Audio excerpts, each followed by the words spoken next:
good to be back. Welcome to the Rs6. It's been a little while since this car has been featured, but I've been reading the comments and I know you guys seem to love this car, as do I.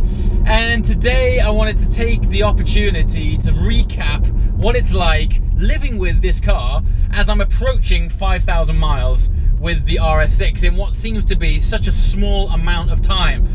Needless to say, so far it has been absolutely fantastic, but I wanted to cover off a few areas and discuss performance and luxury and practicality and all of the fantastic things that this package brings in one car. First off, let's not beat around the bush. Introducing the Stuttgart Symphony that is the V8 twin turbo in the Rs6.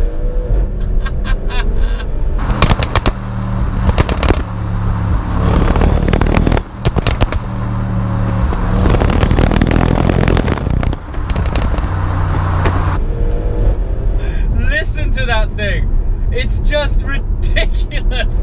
It sounds more like a Spitfire than a car. It's so cool. And the pops and bangs, okay, we know it's an engineered sound, it's added in for drama, but I think if you're buying an RS badge, if you're buying an Rs6 or any RS car, you want to know what you're bought into. You want to experience that engine, that pops and bangs and barbles. I recently drove the Audi TT RS, and for all its greatness, the thing that I did miss is on under braking, downshifting and liftoff, it just didn't pop and bang. It might not be important, it might not sound like a big thing, but honestly I can't quantify to you just how much more of an experience little things like that make to your overall drive. So thanks to Audi for just removing the conventional Audi polish and just throwing out the rule book, giving it some drama, because it really enhances the experience of what I believe an RS car should be. So let's start why we're here, why I've got this car, and it couldn't be any better timed because, as they say in Game of Thrones, winter is coming, and that's where this car is going to thrive. The Quattro system in this, we're only 2 weeks into October and already leaves are falling off the trees. Where I live, the roads turn into this sort of mush of a mess because tractors are coming in and out of fields, the temperature drops, everything starts to get slippy and greasy. And unlike conventional 4x4, Quattro approaches things differently. And this is what I've learned with this car. When I drive the Range Rover, for all of its fantastic 4x4 off-road ability, the Quattro system is designed to maximize your grip on road. And I know, God, just saying this even sounds like a flipping advert, but it's not. I'm just trying to convey it to you how well this thing works. I've noticed when I'm driving the Range Rover, famous for a great 4x4, when it's wet and damp, the car isn't there to give you a dynamic driving experience. Okay, it's there to take you across a wet field or up a slippy rock face or through a stream really well, which is great in certain circumstances. But let's face it, 99% of the time we're in a car, we are actually driving these cars on road. We're driving them on tarmac. And in England, around autumn, winter, our tarmac gets pretty unenjoyable. And for all of my love of supercars, in times like this, when you've got performance tyres on, the tyres on the LT are basically track tyres. If I put my foot down in conditions like this, the traction control would come on and just stop me, or depending on what mode I was in, I would end up in that hedge pretty quickly. And the same goes for the F12, probably even more so.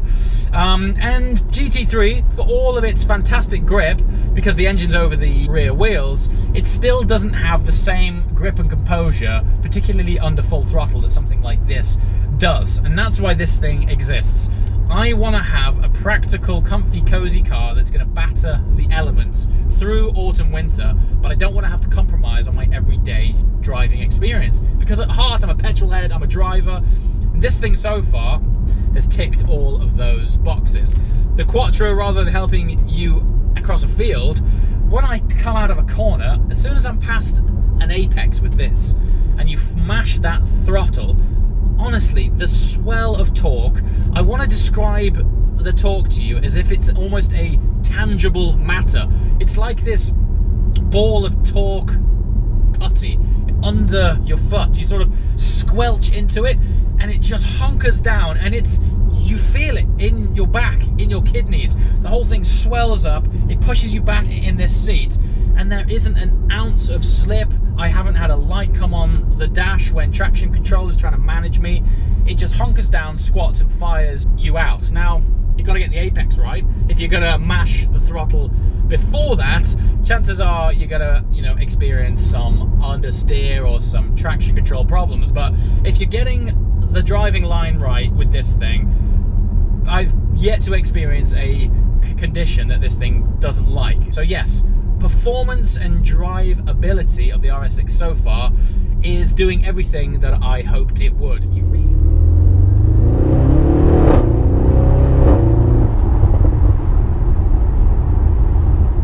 Now, the other thing we have to talk about is the practicality of it, because ultimately this thing is able to take you from 0 to 60 in around 3.5 seconds, but you can do it with a dog in the back, 3 in those seats behind me and a passenger, music on. The engineers that worked on the Rs6 obviously designed this car knowing that it has the ability to carry boot full of stuff and lots of people, so it's going to be operating under load.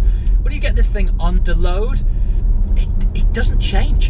In fact, there's this weird thankfulness that comes back from it. It sort of seems to thrive on being used. It likes to get stuff thrown at it and tested, and I love that for it. And there's something, the man in us as well, I'm in my element when I absolutely use a car to its full. But there's this weird gratification that I get out of driving this car when it's dirty. I know that's really odd, but it just feels like a car that's meant to take it. And again, throwing stuff in the back, friends in, music on, crunching through the rain, there's just something like pseudo-manly about it, and I really enjoy getting that out of it. So yes, the idea was that it was just a quick recap on what it's been living with the Rs6 for the first 5,000 miles. I guess we could talk about complaints. I'm gonna just say one thing which might be quite trivial. To some it's a big deal, and to me actually it was more the big deal than I thought it was. The cup holders in this thing are atrocious. Hear me out, they're so crap. Not only can you not fit in 2 cups of coffee, because when you put them in, the coffees touch and they therefore have to go in at a V shape to fit in, and so the coffee kind of ends up spitting out of your cap. But also the armrest here overlaps with the space of the cup holders, so you end up putting your armrest down and you are essentially locked in your coffee. So when you want to take it out, you can't because your armrest is there. Really annoying. Or you put it in after the armrest is down, and you end up opening your coffee cup from the lid, catching on the armrest, and it pinging off. Sounds trivial, it's happened to me countless times, and I've spilt my coffee twice as a result. The other thing is, you think, soda coffee, because it doesn't fit in these goddamn cup holders, so I'm going to have a bottle of something, bottle of water maybe. And you'll stick that in, and at first you think that's fine, doesn't spill anywhere, and it fits in okay. But bottles tend to sit tall, don't they? And the problem with that is the holders are right in front of the area where you control everything to do with this car. So if you put a bottle of water in, or heaven forbid 2 bottles of water, you're always arching over the bottles to try and control stuff. I don't know. I'd sooner not have them. I'd honestly sooner not have them. That's one thing. I mean, the Porsche, the GT3 with a roll cage and 2 seats, the best cup holders in the world. Honest to God, they're amazing. They fold out, they fold away, they adapt, and they're in the way of nothing, and they don't take up any space. These things, they're crap. Absolutely crap. So anyway, I know that's super trivial, and I don't have many bad things to say about this car, but with my short time in living with it, that is one thing. Anyway guys, as always, thanks for watching. This is just a quick recap really to sort of quench your thirst for content for the Rs6. I do have some road trips lined up soon, and no doubt the Rs6 will be joining us then, when we can hopefully put it through its paces and maybe show it some snow, which would be awesome. Until then, thanks for watching, and I'll see you next time. Ciao!